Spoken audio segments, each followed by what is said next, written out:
Not a very convincing replica there, Adam. But anyway, we're joined now by the historian David Starkey. He's been looking at the origins of Magna Carta in a documentary for the BBC. Welcome to the Daily Politics. Why so much interest in the Magna Carta? Well, it's the anniversary. It's the 800th anniversary. On the 15th of June, 1215, at Runnymede, Magna Carta was not signed.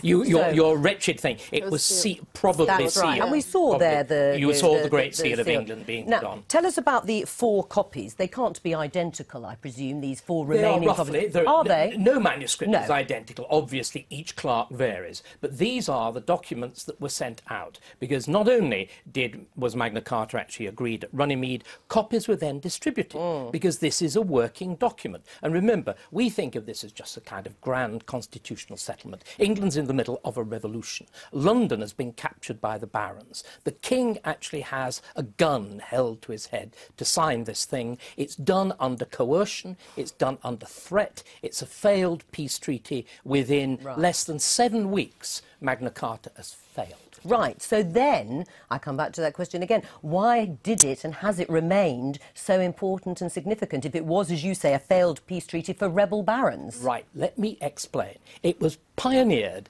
by the equivalents of Luciana here. The far left of the political establishment push it through the barons, which is why we always You think she's the far left? Absolutely. Absolutely. Why we call trade union leaders barons. They have exactly the same sort of self-interested view. Then, when it's failed and John is dead a year later, it's picked up by Nadine here, by the most conservative section of the elite, which then, no, this is why it survives.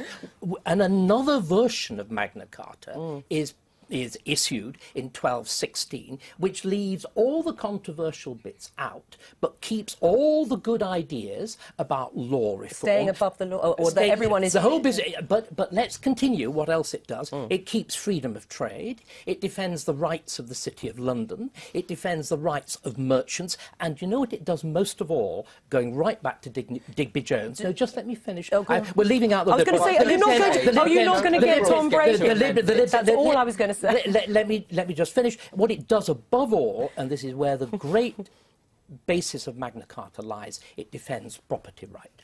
It gives England defended property right in a way which Russia still hasn't got, China hasn't got, most of the Middle East hasn't got. And this is the foundation of everything else. Is it? So you don't think its influences have been exaggerated in that sense, in terms of that no one is above the law, the property rights that you have just laid out? And would you say it really was the sort of first step towards the democracy we have today? It's not the first step to democracy. It is the first step to Parliament. But you see, it's a process. It's boring. You know, we all love an anniversary. We love a big event on the 15th of June. The process actually goes on for 10 years, up to 1225. And in 1225, it's reissued.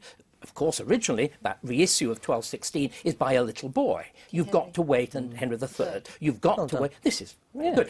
You've got Alpha Plus. Are you all listening? You've got to wait until he's adult before it's actually going to carry full weight. And in 1225, this is what is the crucial thing. The Charter is reissued voluntarily by the King, but you know why? This is why all of you are here. This is why there is this programme. It's reissued in return for a grant of taxation.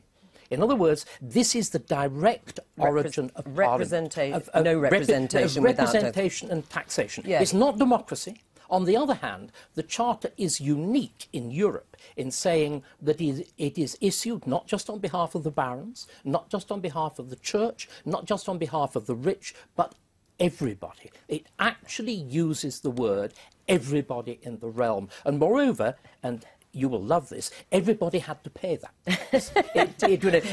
So in other words, we have a clear origin of the idea of high taxation. Well, let me come to Tom Brady, since you weren't included in that great historical background to the Magna Carta. Do you feel proud then that some of the founding principles in the Magna Carta are still there? We can point to them in our parliamentary democracy today. Yes, of course. And the fact that it has survived and is still relevant 800 years later is astounding. But I think we may need to do some more work in relation to perhaps a written constitution. We're obviously about to undergo some fairly fundamental changes in relation to Scotland, England, Wales and Northern Ireland and that constitutional settlement. So I think we may need to be issuing soon a document that underlines that new not in sort of medieval coexistence, Latin. but not in medieval Latin, something that's Well, accessible online. The other thing that I would want to see happen is in relation to a Bill of Rights that touches on everything to do with privacy, because I think that is an expanding area where technology now allows governments to really monitor everything that we are doing, and I think we need to set some boundaries for that as well. Are you as interested as so many people seem to be who actually entered the ballot to go and see these four remaining documents at the British Library? Yeah. I know they're going to I think they're coming to the House of Lords, yeah, absolutely. Yes. They're going to be on display in Parliament this week. Yes, at the end of their time in the British Library. Oh, I thought they were... Yes, but they're going to be in the British Library first and then they're coming here, I thought. But what about your historical role then, or the far left, as they put it, as David Starkey put it, in the sort of sustaining of the Magna Carta?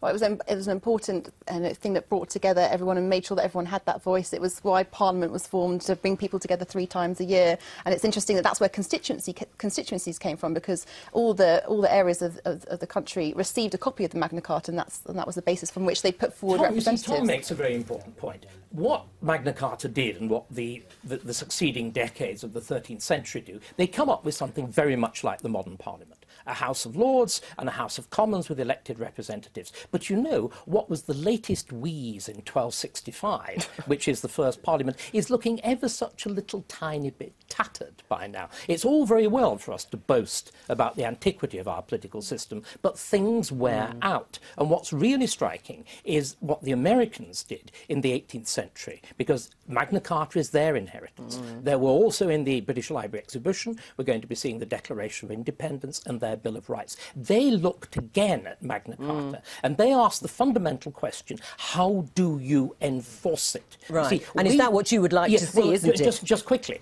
there are 2 choices. We, with our glorious revolution in 1689, took the choice that you will enforce freedom by means of parliamentary sovereignty, which is you lot.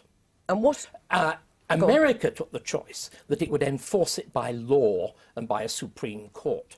Now, unfortunately, characteristically Britishly, we now fall absolutely between those 2 stools, because we still have parliamentary sovereignty, but we have the European Court and the European Declaration of Human Rights. The problem with the European Declaration of Human Rights, whatever is in it, the problem with the European Court, whatever it does, is that it's not British, it's not English, it's not native, and it's not seen to be. So, Nadine Dorries, is this the case for the British Bill of Rights, then? Exactly. Well, I would think so, but can I just ask, I'm quite fascinated listening to him. Didn't the Americans quote the Magna Carta in the impeachment of, was it Clinton or Nixon? It's Nixon. Nixon. It's Nixon. Didn't they quote it? Absolutely. Magna Carta has actually been quoted in 400 judgments of the Supreme Court. 17 of the 50 states of America quote Magna Carta verbatim in their constitution, whereas we, again, because don't. Some of it remains in the... whereas we, of course, have repealed most of it. Yeah, well... With 800 years having elapsed, aren't we looking at this through a little bit of rose-tinted glasses? Well, yes, you said I it think applied so, to yes, everybody, it did, but of course. didn't it exclude all the peasants who presumably were 90% or 95% It applies to all free men. Right. Royal justice applies to everybody in England. We only have a tiny bit of time left. What about restraining the power of the monarchs? That, to some extent, has been retained, hasn't it? Oh, well, I mean, for heaven's sake, that's easy. Our problem is not with the monarchy. Our problem is with the Prime Minister and Parliament. What we've done, at the moment, a British Prime Minister has who commands a majority in the House of Commons, as we saw with Tony Blair, has more absolute power than King John. There you go. And we'll leave it there. David Starkey, thank you. A pleasure.